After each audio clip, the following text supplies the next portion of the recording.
Hello, hello. Thank you everyone for joining with me on this Oracle networking and security series.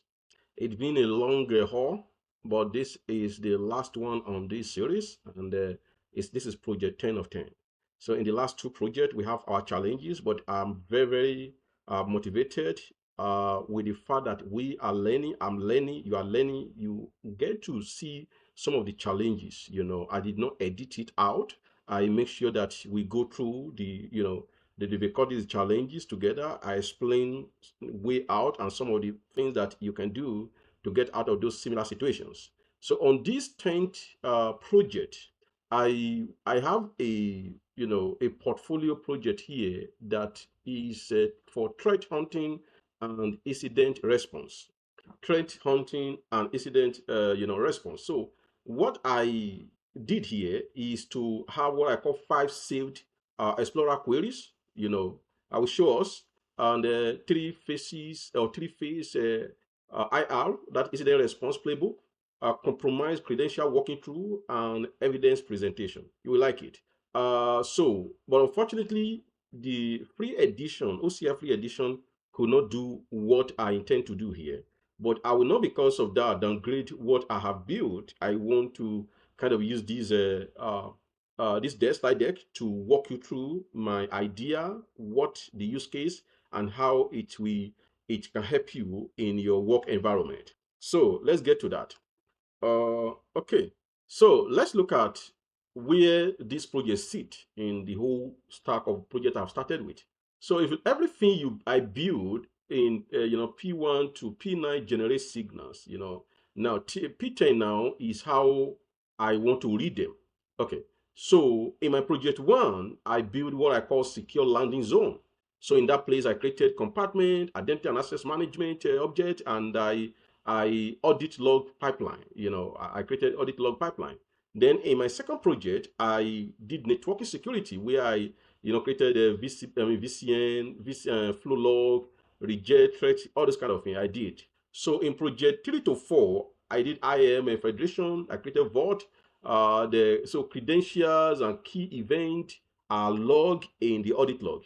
In project 5, I dealt with cloud guard where I have a lot of misconfiguration problem, feed threat, threat posture into the audit log. All those things are logged. So the point I'm trying to make here is the fact that for every project I have built, there are signals and logs that has been, or trade that has been logged, somewhere. Then in project 6, that is centralized security operation, that is SOC, and that is where I did the log group, service connector, and critical alarms. I did that. And project 7, identity domain, I enable MFA, session limit, dormant account detections. Those are the activities I performed in that particular project. Then in project 8, I did zero trust, zero trust packet routing, and that is where I enable network fabric enforcement, zipper log, anomalous traffic path, and stuff like that. Everything I did there generate its own signal. Then the project 9, that is data safe. So database, auditory, sensitive data mapping, and the rest. But now in project 10, which is threat hunting and incident response, what I'm doing here is to query, write queries across all logs and create a playbook for incident response, show some evidence, and walk us through end to end of how threat hunting and incident response program should go. So that is what I'm saying. But I am leveraging existing logs and signals, that I've generated in the course of these 10 projects across the Oracle Cloud infrastructure. So before we get into that, I want to kind of pause here and show you some of the capabilities that we can at least get with our license in OCI landscape. Okay, so in the rich sense of this project, I supposed to use a log analytic, So this is log analytic. You can see here, I can start, if I want to use log analytic, I have to enable it, start using log analytic. So I have to enable it here. But before I do that, I just want to get back a bit and make sure you know that from observability and management, that is how you get to log analytics. You scroll down there, you can go to Log Explorer. If you still look at it, we still come back to this particular page. So this is where you will do most of your threat hunting and incident response activities. But the bottom line is this. If you look at this, you can see Oracle Linux top 10 patch types, VC and these are kind of dashboards you benefit if you are running a full-fledged of this particular capability. But let me just show you why I couldn't just run that here. But I have a project that it reflects real life scenario, what is obtainable out there in your environment that can go a long way to help. And I don't want to miss on that. I don't want to miss on that. That's why I am putting this out here. So when you do start using analytics, you can see it errored back, say error enabling log analytics. I've done a lot of research around it. I'm very sure that is because of the free edition I'm using for this project. But that being said, I want to take you back again and take you to another functionality, which is more or less like share the same foundational data, which is logging here. So if you look at logging here, I have logging in my environment.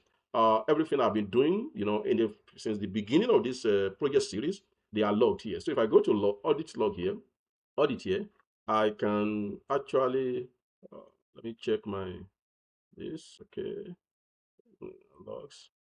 So you see my central log here. I have a log file here, and if you look at log groups, you can see all my log groups. Okay, and if you look at this, you will see all logs. So everything I've been doing in the past couple of days, if not months, they are here. And if you look at this, you will see actions like post. Most of them they are query. When you see post, it's an API verb that says you get. So if you look at get here, most of them they are get. So get is like you are querying. Post is you are creating. So for instance, if I come here and I say action and I say I want to get the list of post, put, and maybe delete actions, I can filter that here. You can see now. But why I don't have anything? Because I'm querying for the past 5 minutes. If you look at it in 5 minutes. Now, if I want to do that, I can say for the past 24 hours, update that. And things will change. You can see everything I have created or I've deleted, the API calls log are all here. They are all here. So if you look at the user that is doing it, the same user. So it's very important for me to put this out there that even though you might not be able to use your log analytic in your free tier edition, the foundation data that power that particular log analytics is right here in your log.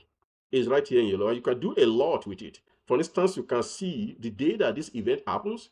You can see the resource that is affected. You can see the action. You can see the type of resource that this or the API call name that this kind of affect. You can see the status, whether it was successful or not, and a lot of information you can see here. These are the real information that the log analytic tool in itself use to give us some insight about our environment.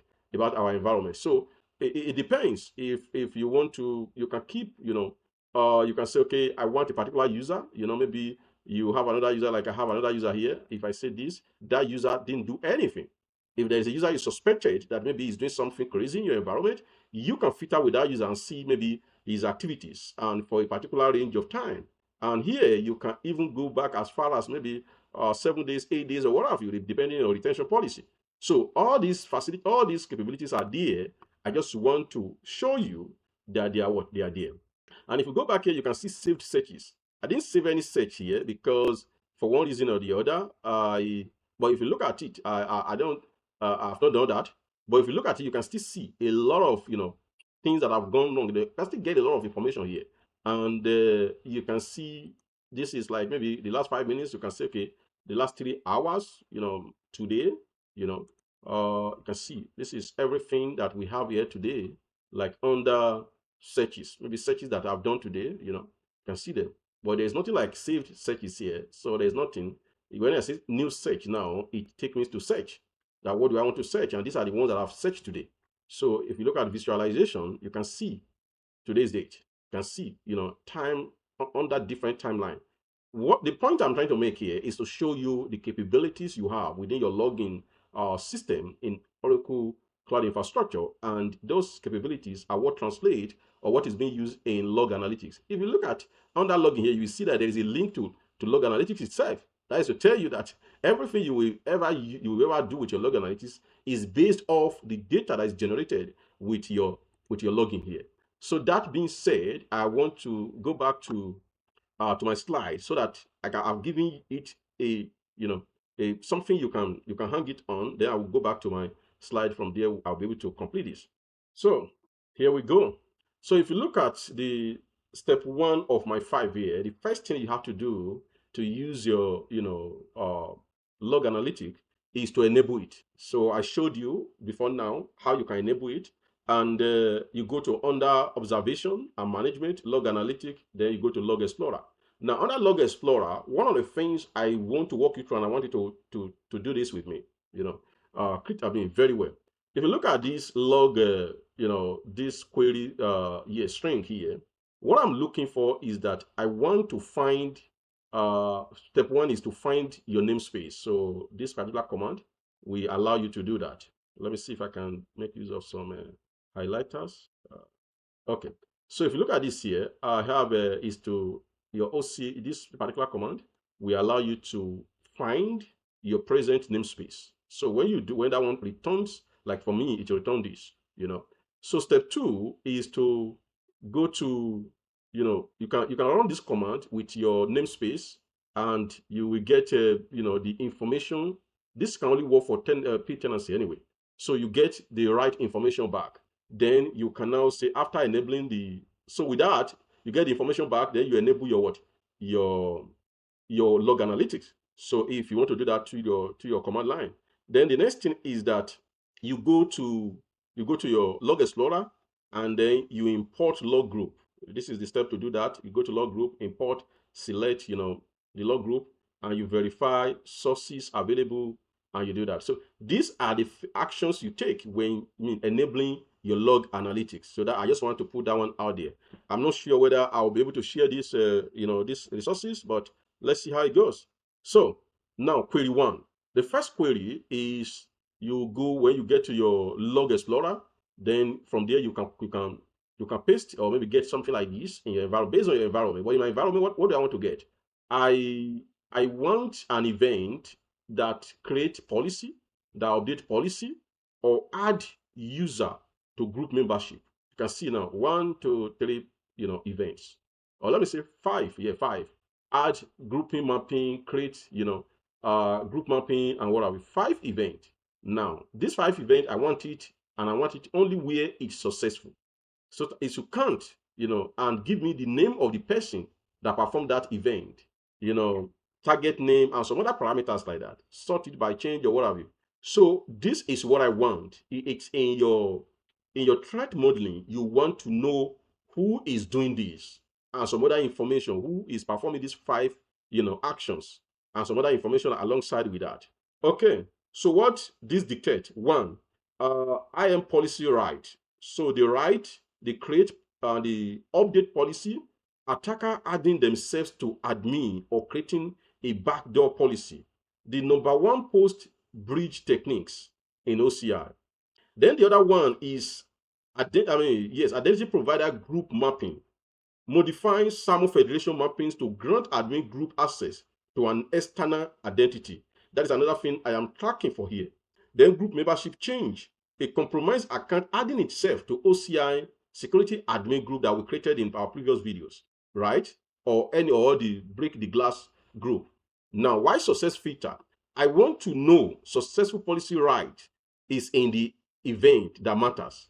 It means the privilege escalation actually worked. So why do I put this filter called success here? You see, we have it as success, is to be able to query and see if this privilege escalation was successful or not. So if it's successful, that changes the trajectory, maybe the pace I have to work and what I need to do. But if it's not successful, then it changes the scope of my work as well in threat hunting.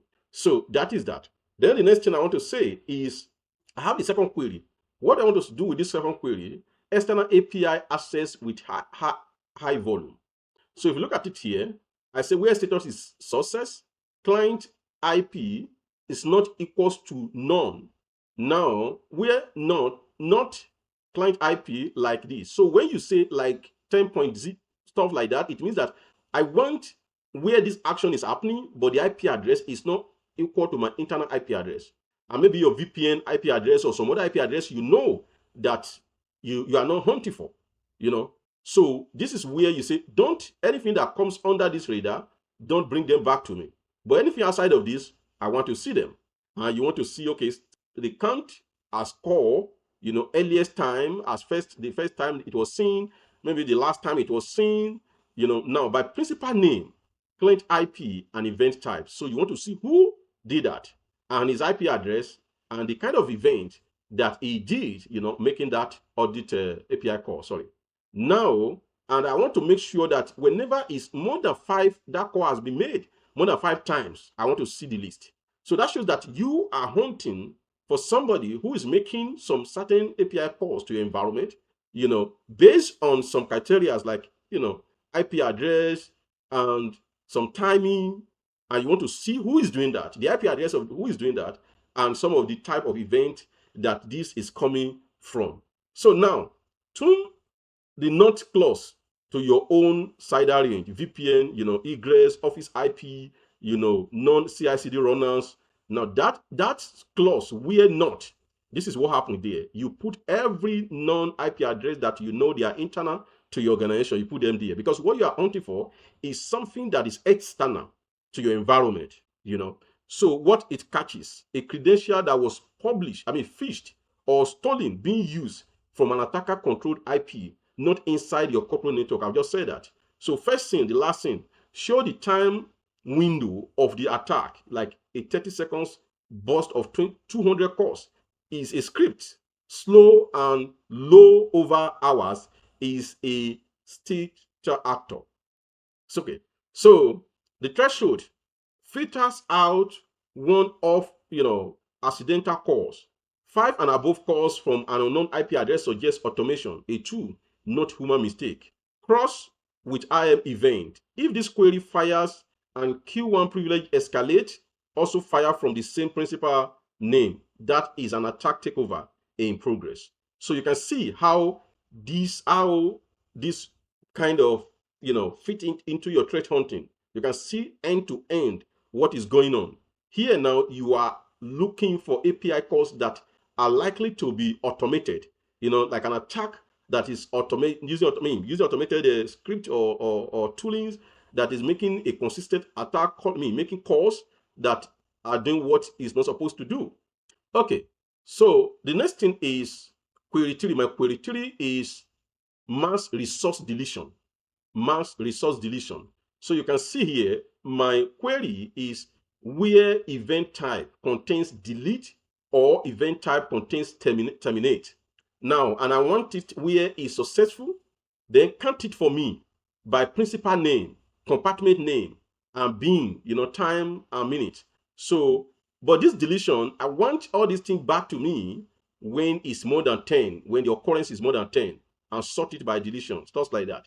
Now, the run away Terraform misconfigured destroy command identified by same compartment, all same resources type, time window, like maybe less than 2 minutes, not malicious, because people are using your environment, maybe they are running Terraform, destroy, but you have a reasonable threshold that can say, okay, this is not a compromise, this is not a bad thing, this is more be like a legitimate action going on.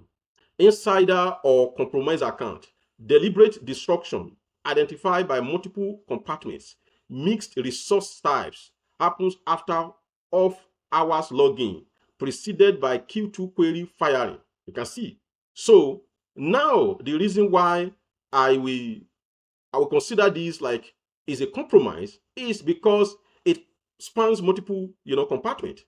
It's mixed resources. It's not like resources that maybe that belongs to the same portfolio, happens after work hour. And maybe the query 2 we just completed, where, let me get back to that. In query 2, external APIs, high volume and stuff like that, all those things are compounding to one thing that, because from query 1 to query 2 to query 3, they are end to end. It's supposed to give you an idea, like, is this a compromise or just a one-time legitimate event? Then ransom pattern, delete plus key schedule. Watch Q5, query 5 too. Attacker destroy instances, then schedules key deletions to hold data, like hostage. The combo of both queries firing together is P1. Now, let me get you back to P1 again. The P1 is privilege escalation detection. That is where you see that somehow somebody is moving laterally from maybe, from maybe normal or ordinary user to a principal user, acquiring legitimate privileges that is for administrative purpose higher than what it should be, like creating a policy, updating policy, adding to membership and stuff like that. It's moving laterally, and doing what is normally called privilege escalation. Okay, so let's go to query 4. Network rejection spike, port scan, lateral movement. Okay, so if you look at this now, you will see that the log source is OCI VCN flow unified schema log. It's saying where action is reject. Start counts as reject by source IP, destination port, destination IP. Where rejection is more than 50, sort it for me. Now, what does this represent in your threat hunting? VCN flow log must be enabled on OCI, network. So we did that in project 6 and some step there. Reject entries are the primary threat signal, not accept here. So port scan pattern, one source IP, many destination port, 50 plus rejected in 5 minutes, attacker mapping what is open. That is reconnaissance. Is mapping, it's trying to understand the environment. So that is why the traffic key, because it is not sure, is looking for a way, getting information. Okay, so NSD, that is network security misconfiguration, legitimate traffic being rejected by a root chain, spike from a known internal IP. Always rule out config drift before treating an attack. Let me back up a bit on this. Now, there's a possibility that what you are experiencing might just be a configuration drift.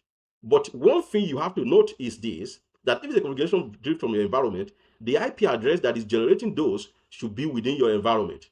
So that is why all these queries, they are end-to-end. They kind of help one another. So lateral movement, one source IP, same destination port, maybe port 22, 3389, many destination IPs, attacker spreading across subnet after initial foothold.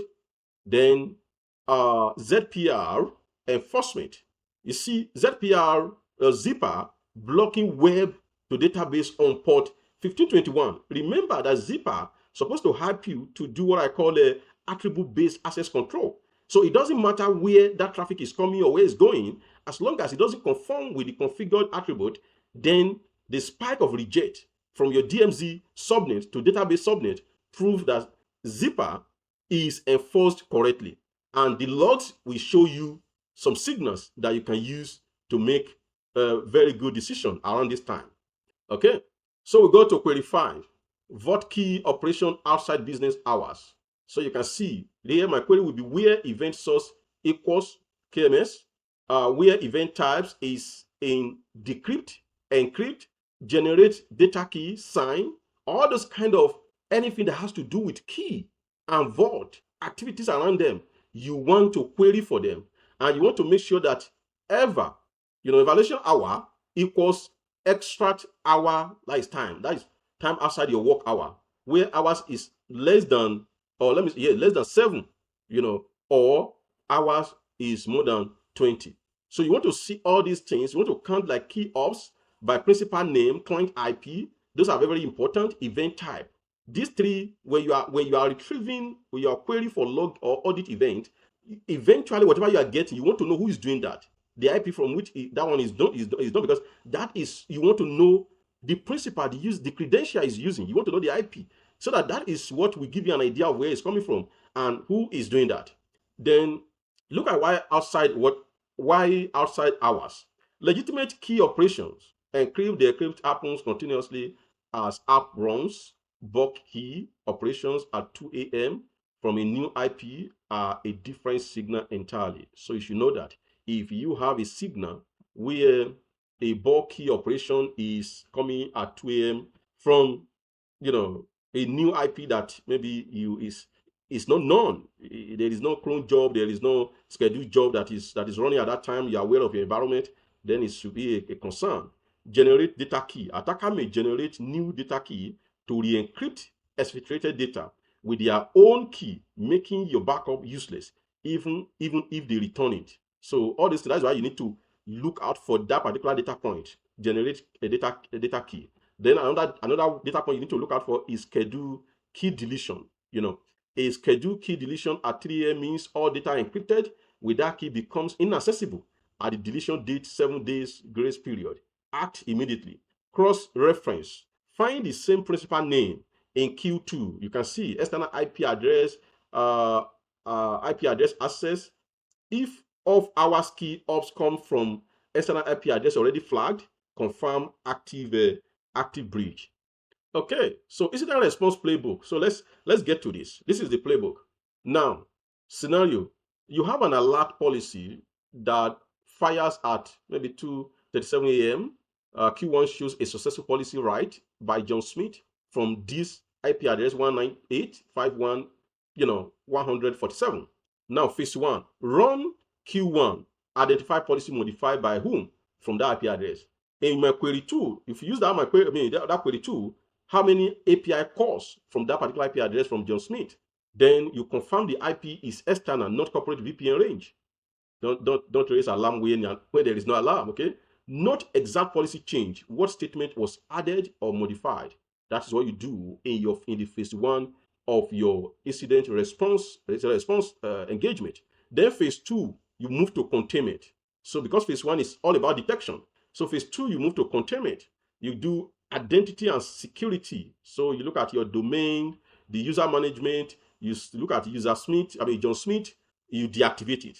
So after deactivation, then you go to his key, John Smith key, you delete all keys that belongs to him. And then you revert the modified policy that that account modify, you revert them to original. Now you now go back to your key management and you review key usage log. Now how much of that, the keys have been used, where have been used, what for, what activity has been used for. So you look into that. Then phase three is investigate. So now run full John Smith audit. What you just need to do is to filter by that name, John Smith, in the last 7 days. And everything you get, you can export it to CSV for forensic evidence.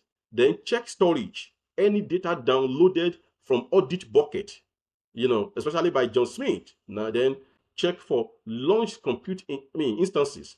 So if there is any compute instance that has been launched, maybe they are running some blockchain stuff on in your environment, you have to look at all those things.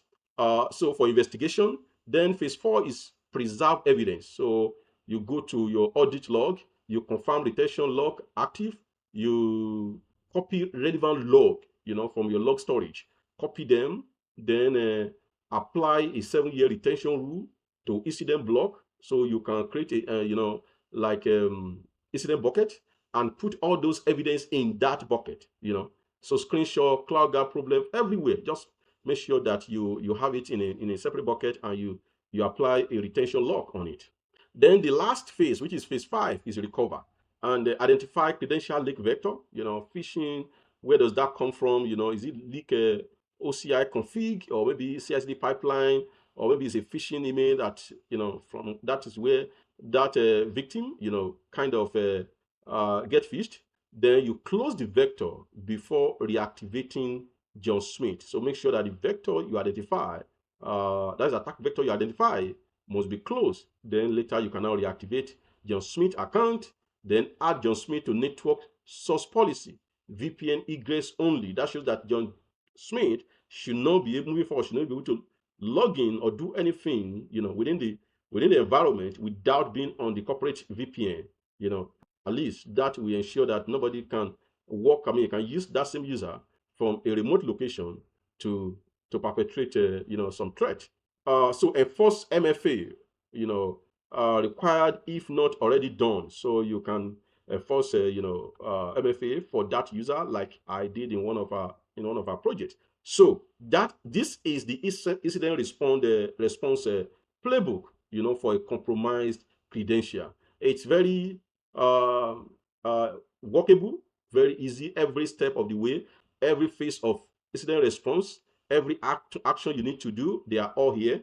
Even all the queries that you can run to identify the use case, they are all here. You can take advantage of that. Okay, so dictate. So like I've explained, you run the first one, full John Smith investigation query. You can see that the principal name is changed to John Smith. Now you know that user. Then that will be able to give you the event type, the target name, the target type, the client IP, and the status. So you get that. Then confirm the specific policy modification. You can see now create policy this and that, all pointing you are specific. Now you are choosing the name John Smith because you already know now that is the compromised account. Then you are pointing your queries to that particular account. So when that is gone, what to record before moving to contain, which policy was modified, what new statement was added, source IP of every call in the session, first seen and last seen time, any other event types, data read, instance launch, key operations. Just make sure you log them. So phase two, containment, move fast. Every minute matters. So deactivate the user, like I said. So this identify this is the way to do that. You go to your identity and security. You go to the domain, default domain, user management. Then you should to see there. Then you deactivate. Then delete all API keys. You go to identity, then you click on the user itself, you see the API keys, you can delete them. Okay, so revert modified IAM policy. You go to the policy in identity, then you edit it, you make sure that you revert back to the status quo. Then audit vault keys. Then you go to your secret manager from identity and security, go to your key management, secret management, vault, the name of your vault, the master encryption key, then you can do the modification there. Check if the attack ran any de-encrypt, generate data key, or schedule deletion operation. If a key deletion is scheduled, cancel it immediately. So this is just like a summary of what I've explained so far. So then phase four, preservation, preserve evidence, verify retention lock is active. So storage object, uh, then your storage object log, retention rule. So retention rule that I mentioned in previous lab. Export incident window logs. Like I said, export them from that log, from that audit log to you filter and you export them out. Download log file covering the incident time window. These are the raw evidence file. Okay, create incident evidence bucket. I've said that. Create a new bucket, maybe like we call it a incident security incident, the date, just something to show you what I'm doing here. So then you can put all the evidence there. Export the log explorer query, make sure those queries that you run to that I showed you previously, you export them. Screenshot, cloud guard problems, everything, just export everything and you'll be fine. So the last phase, recover and harden. So identify the leak vector, phishing, maybe it was done through phishing, it was compromised through phishing or what have you, or it's a config in a Git repo, maybe somebody commit API keys into GitHub or GitLab or what have you in public repository, or maybe there is an insecure CSD pipeline environment variable, maybe shared password, whatever it is. Each vector has a different fix. Yeah, whatever it is, identify it, close the vector first, reset the credentials. Like I said, rotate the secret, revoke some authentication keys, the authentication key, if that is the problem. Only then it is safe to reactivate the user. Because if you reactivate the user with the old keys or tokens or what have you, that shows that is not that threat is not going away. Then reactivate with control. You go to users, then you activate the user, add to the source policy. API call restricted to corporate VPN egress. That shows that this particular user cannot work outside of the corporate network, at least to make sure that you put eyes on stuff. Then force MFA. If it was enrolled before and compromised somehow, you can force the enrollment just to make sure that everything is fresh and new. Okay, so that is hardening actions. run cloud guard posture scan. You can I've demonstrated how we can do that in previous project. Then check for new IAM policy. Audit privilege groups. Is it in any privilege groups? Review alarm delivery. Maybe alarm is failing. Make sure that you review all those, that okay, the alarms are doing what it's supposed to do. If they need to beep up or maybe to be reconfigured, make sure you do all those things. Then run your Q1 again. That is your query one that I showed earlier on. Run it again. Any privilege escalation in the 24 hours after the incident, because you still have to keep eye on things. Document post-mortem, timeline, root cause, affected resources, recovery steps, control failures, improvement, everything. Document them. And so with that, we come to the end of project 10. It's a very interesting project. And for the fact that everything that we need to do, I document them in this slide. And for the fact that we couldn't demonstrate it on the instance itself, but I know it's a very good resource and learning curve that anyone can take hold of and use it in his or her environment. So thank you once again for joining with me on these 10 projects on OCI. Maybe I'll be circling back on some of maybe new projects, but this is like a solid rock of mostly how an environment can be run, OCI environment can be run in a very secure manner. If you have any question, you can get to me on LinkedIn. You can comment on the comment section of this video on YouTube and some other means. So thank you once again, and see you on the next one.